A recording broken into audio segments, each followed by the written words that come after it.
You're listening to Ancient Faith Radio, your Orthodox Internet radio connection.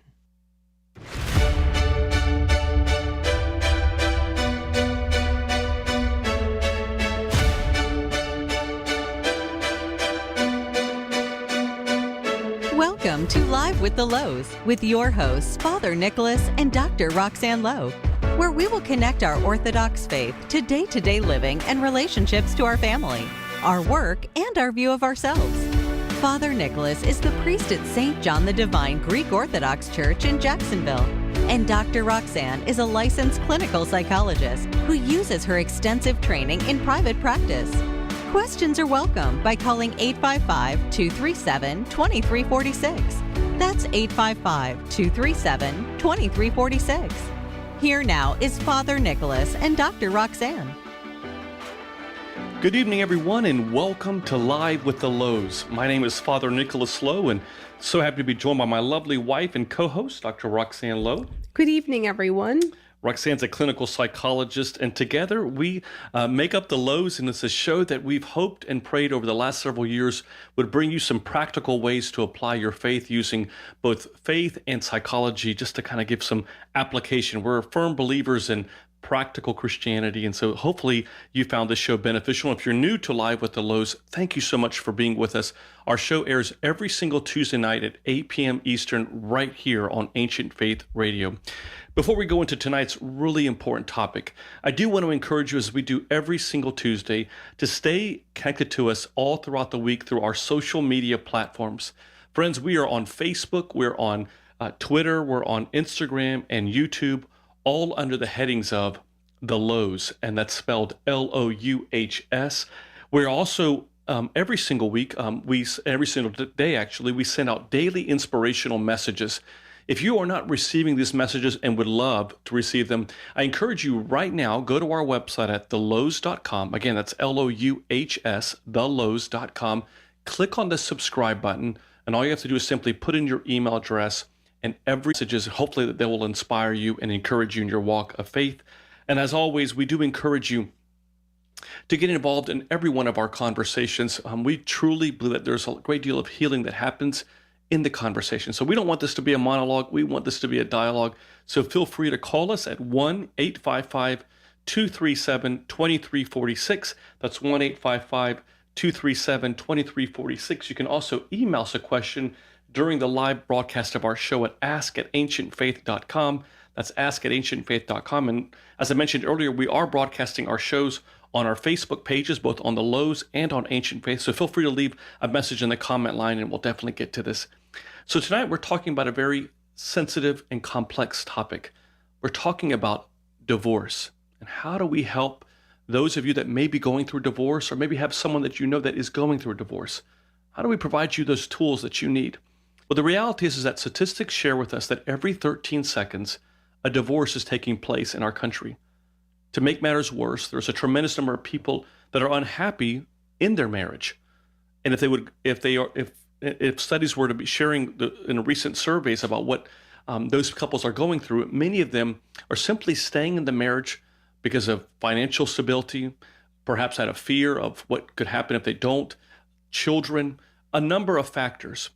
All of which is to say that there are a lot of people who are struggling in marriage and who have experienced divorce. And let's be honest, no one goes into a marriage wanting a divorce. For many people, divorces are like deaths. It's like a death from one stage of their life, one event in their life, to the next chapter in their life. So tonight we wanted to dedicate a show to those of you that are going through a divorce, or may know someone that is going through it. And we want to be very clear from the very beginning that we are here for you, and that we place no judgment. We want this show to be a safe base for you to be able to share your thoughts and your concerns. And hopefully this will be one of many shows that we offer in the future on this topic. But here to talk to us tonight are three amazing women who have made it a ministry of theirs to provide counseling and resources to those that are going through divorce. All three of them experienced divorce. And let me tell you a little bit about them.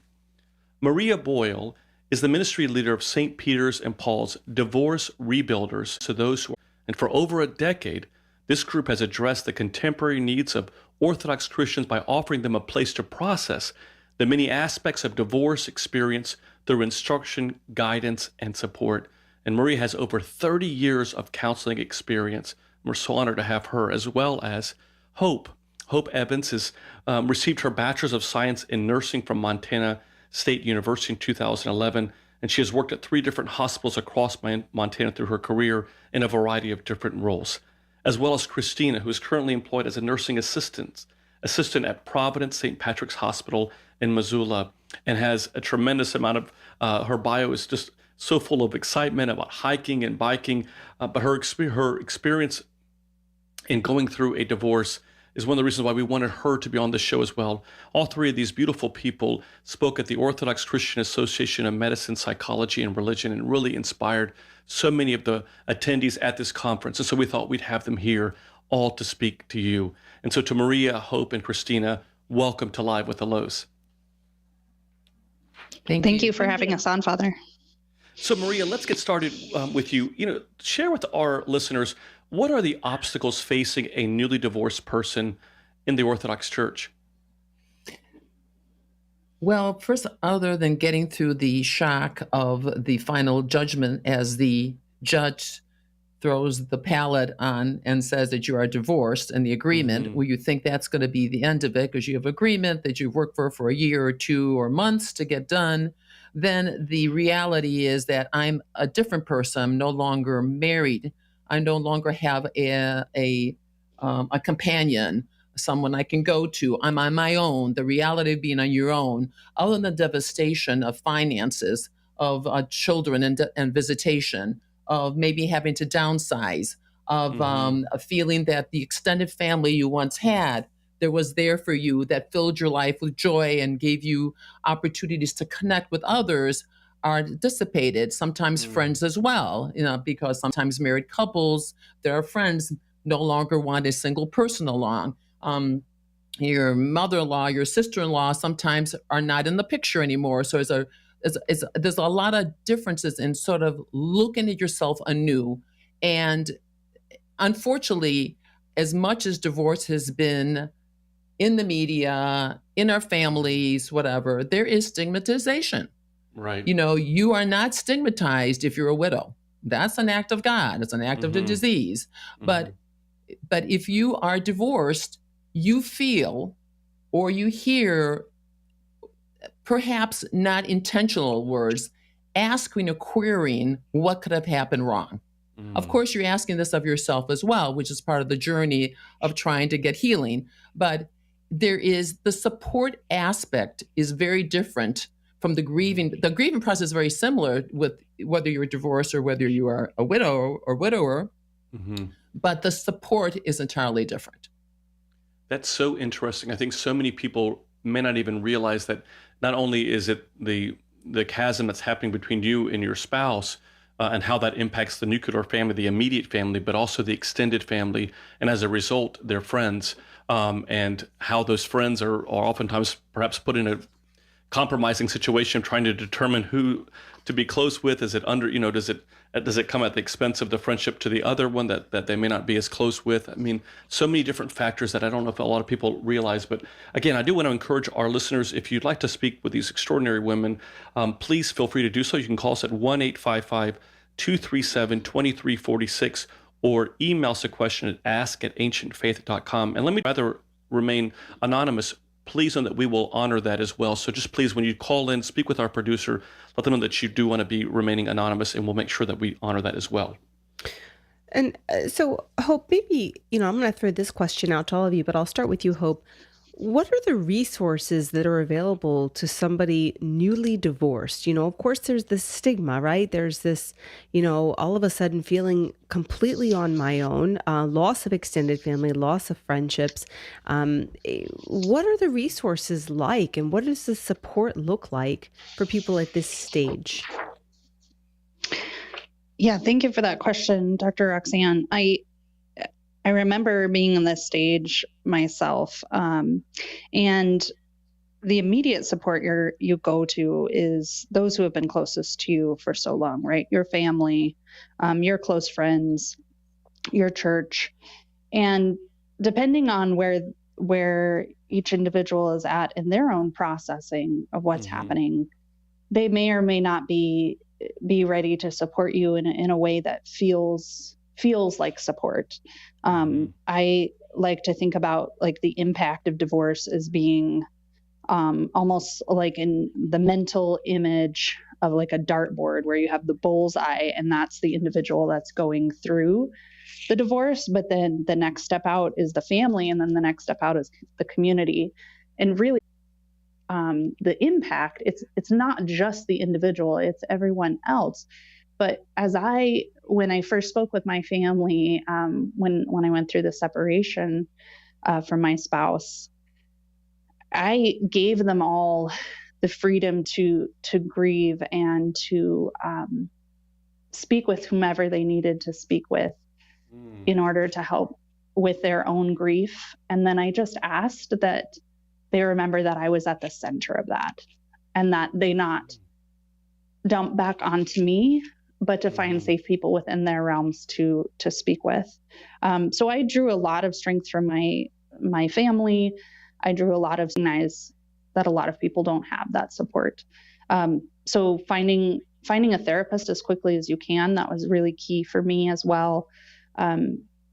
Being willing to just be vulnerable, open up about what's truly happening, allowing other people that chance to show up for you. Because my first instinct was I want to hide. I don't want anyone to know this is happening. I am full of my own self-shame, and I don't want to share this. And that lasted a few weeks. Then I realized with 2 young children that wasn't an option. Like I had to. Let's talk about that for a minute. That I have heard that across the board from almost everyone, that I'm working with or that I have worked with that's about to embark on divorce. It's this idea of keeping it quiet and not allowing the support that's around the inevitable question of what happened, who's to blame. And, there is this sort of like, keep it close to home and don't open up. What are your thoughts around speaking to women who may be at that, chapter in their lives of not wanting to share this very real truth that they're about to embark on? I think I would share that whenever you speak the truth, it takes a little bit of that power away from the fear that you're holding.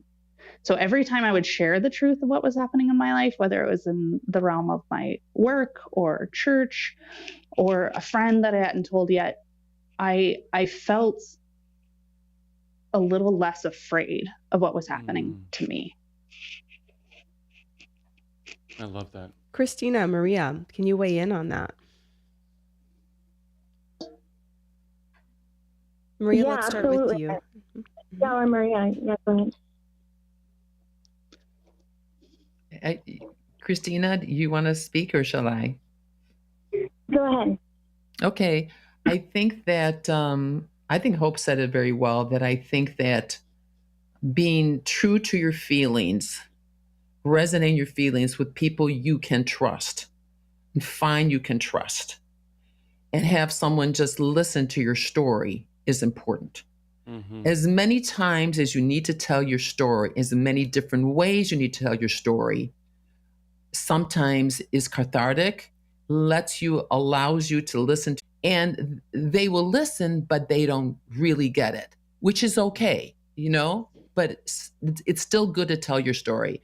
And I read in a book, and I can remember the book, this is years ago, a psychologist who had dealt with divorce people had said in their book that they came to determination that someone has to tell their story up to 100 times sometimes, until a point comes they say to themselves, I'm so sick of telling myself the story or over and over again. And when you have told your story, whether it's 50 times, 100 times, 110 times, to people, that's where divorce support groups are helpful. That's where therapists are helpful, priests helpful. When you come to the point, you've said it enough times, and you're tired of hearing it, you've gone through a barrier. And Christina, what are your thoughts on that? Yeah, I really I value the safe place to share a story, your story, with a trusted friend, my story, because that grief is something that it is very and so creating a safe space that trauma can be talked about, that the rupture of divorce can be talked about is really important, because ultimately the urge to isolate, it may be shame or fear based, but we also know that healing can happen within relationship, and the way that we bear each other's burdens and so fulfill the law of Christ, that we're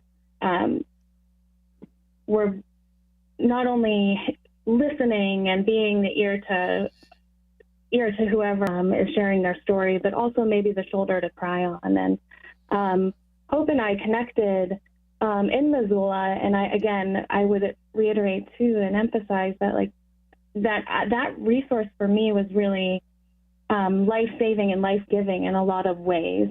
That I knew I wasn't alone, and that Maria is creating that safe space within Divorce Rebuilders is something I highly encourage for anyone feeling that like they're alone going through this. I love that. Once again, we're speaking with Maria Boyle, Hope Evans, and Christina. These are three extraordinary women who are really have made it a ministry to help those who are going through divorce. And so we're so excited that they're joining us on Live with the Louhs. And we welcome you to call us at 1-855-237-2346. That's 1-855-237-2346. Or email us a question, ask@ancientfaith.com. That's ask@ancientfaith.com. So Maria, this question just came in, and this is what our emailer is asking, and they wish to remain anonymous. The question is this discussion around divorce often assumes that grief flows from an unwanted shock divorce. However, my situation is different. My marriage was not nurturing or healthy, and to be frank, divorce released me from a cage. My life is better now in many ways, but I was left with many wounds. I have joined the Orthodox Church very recently, and the prayer books and the liturgy have helped me to grow in faith and take steps towards healing in my own life. About other denominations, but it's intertwined with not only our faith, our family, our tradition, and it's a sacrament and a promise with family under God. So whatever happens in the marriage, you get married because you want to see it go long term and you want to be together. And it's a loss of a dream. It's a loss of a commitment, of a loss of an investment. It's a loss of cloning yourself with someone else.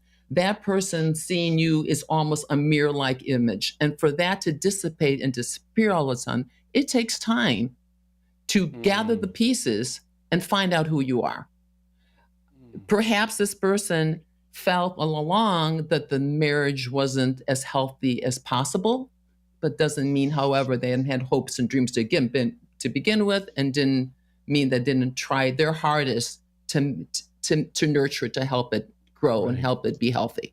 So yes, there are wounds to heal, and I think that though the grieving process may be not as dramatic, I think there is a grieving process there. I think that there is a grief of denial a little bit, whether you're in the marriage, while you're in the marriage, or out the marriage. Maybe a little anger looking back, and then to finally to accept yourself that you're going to now be a single person and try to look at life in a different way. Some of the research we talked about still apply. Maria, I just wanted to follow up with that. I mean, what do you think is not going into a marriage expecting a divorce or wanting a divorce? But what are things that that people that have not gone through a divorce, or people that are just tuning into our show tonight, what do they need to know that people are going through when they make that decision that I need to file for divorce, I need to get out of this relationship? What would be helpful information for them to kind of gain some insight about what all three of you had to go through in your own separation divorces? It's an extraordinarily tough situation. It's a very tough decision. It's made over a period of time. It's agonizing at times. It is, you feel you're a failure. You feel your failure for yourself, for your marriage. I said, Orthodox, we take it very seriously. People who confront people who are separated or divorced, the best thing they can do is acknowledge to them that this is tough. This must be tough for you. I can see, the strain in your face would be a comment you could say. And then the other thing you could help to help that person, or to make that person understand that you are on their side. You want to be there for them, and is say, like, what can I do for you? I want to be here for you. I am here for you. How about if I come over next Sunday and watch acts of service? What if I come next Sunday and watch your kids for 2 hours so you can go shopping or take care of yourself? How about joining us next week? I'm going to have family over. Come join us for a family meal. Mm-hmm. Because when you leave a marriage of being so involved with people and extended family and feel part of a purposeful, goal of going forward, what you want to be is connected again. You want to be purposeful again. You want to be seen. Mm-hmm. You don't want to be feeling like you are different now because you don't have a spouse sitting next to you in church. So engagement, I would say, would be important. Mm-hmm. Mm-hmm. I mean, one question that had come into our Facebook page around this situation, and I've actually seen, quite a few people in this stage in dealing with this struggle. What is your feedback to people who struggle with making the decision in a really unhealthy marriage, that are contemplating divorce but afraid to make it due to their faith, even though some of the issues that they're dealing with in their marriage are very, very unhealthy.